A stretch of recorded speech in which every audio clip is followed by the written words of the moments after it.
Hi, I'm Mary, a librarian and book reviewer with a focus on stories written for kids, tweens, and teens. Today I get to share with you this book called All the Noise at Once, written by Deandra Davis.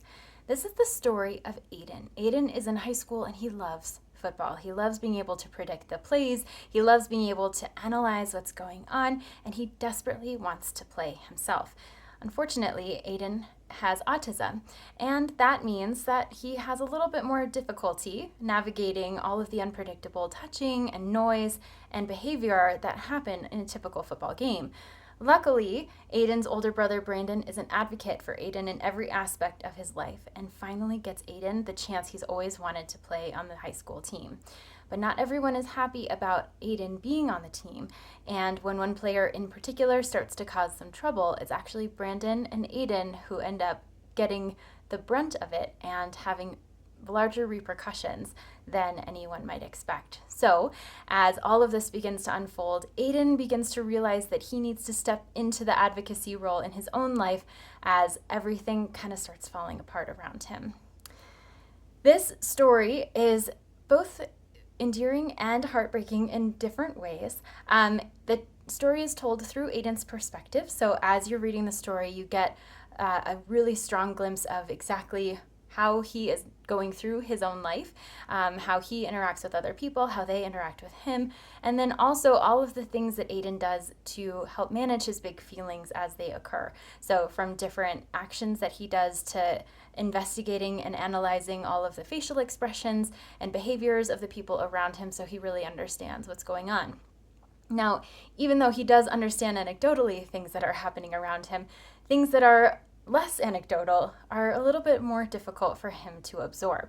So when there's an inequitability of how folks are treated as far as when major crises occur, he really starts to finally understand all of the things his attorney mother has been saying and warning him about as he's been coming up in his life.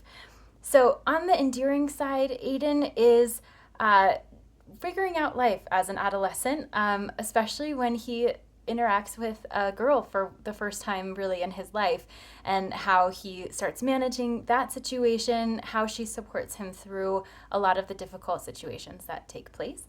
And then the heartbreaking side is all of the realities that come for particularly folks of color in the justice system in the United States. Those are all really analyzed and discussed in detail through the lens of Brandon and Aiden's experience in this book. So you have a little bit of a weight in that conflict and conversation. But there are really positive interactions between Aiden and the folks who are his leaders and mentors throughout his life in this book. And also what's interesting is that the story begins several days before the major event takes place and wraps up several days after. So you have some lead up, you know that something is coming, and then you have the discussion of what happens after the event occurs. So you have a lot kind of to process in here, but for someone who has a desire to be able to predict a little bit what might be coming, the book is designed in a way to support that. And while the chapters are fairly long, because they come from Aiden's voice, they flow really smoothly, and so they're accessible to a wider range of readers. Definitely best for mature audiences, YA in particular, but also adults will find something to grasp and absorb in this story as well, especially with the friendship, the family, and the greater community conversations that become a part of Aiden's narrative. If this sounds like a great fit for you or for someone you know, I hope you look for it wherever you get your books.